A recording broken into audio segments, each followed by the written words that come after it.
So it's April 9th, 2024, and the genocide in Gaza has been horrible this whole time. Hopefully it stops today and doesn't get any worse.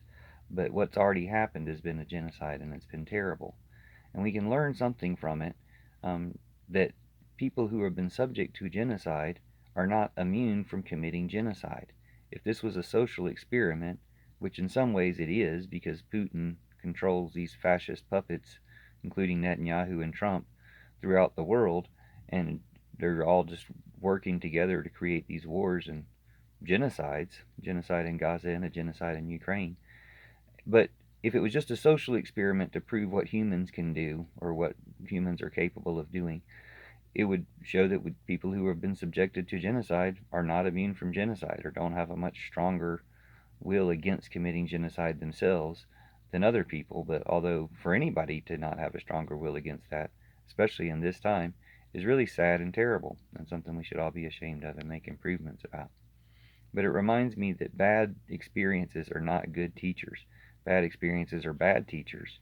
And even though we have all this in our culture about things making a man of somebody, which are always terrible experiences, or things that, you know, hardships toughening people up, things like this, we celebrate certain people who, in sports and stuff, who face the controlled level of adversity, and we cushion their rise to the top by talking about what stars they are. But for everybody else, we have this idea that everyone's supposed to go through hard scrabble lives and, learn from the worst things happening to them, instead of deciding that, hey, having bad things happen is not a good idea at all.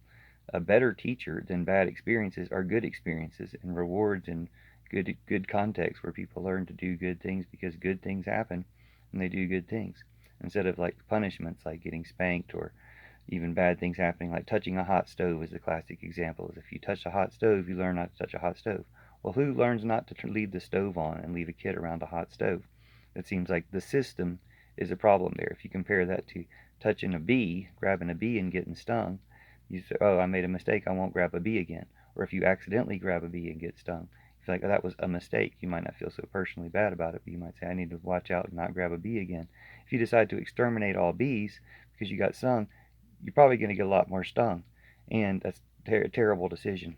So, this idea that we learn from bad experiences, like, well, we could actually learn a lot better from just good experiences and do our best to cut out bad experiences from everybody so that no one had to learn anything that way.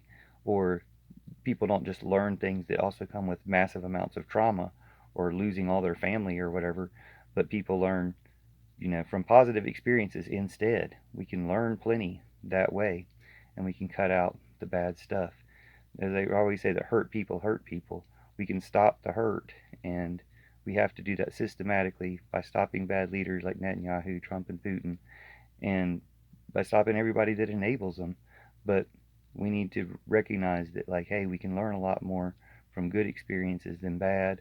Um, we don't need to make excuses for companies, situations, systems that create bad experiences. Like, there's kids getting killed by eating Tide Pods, and they try to run Tide Pod commercials saying, everyday objects can be harmful, as if this was an everyday object, something not just something they created and put in people's homes 10 years ago, and are still trying to double down and make excuses for something that kills people, and just say we should have faith in these caps instead.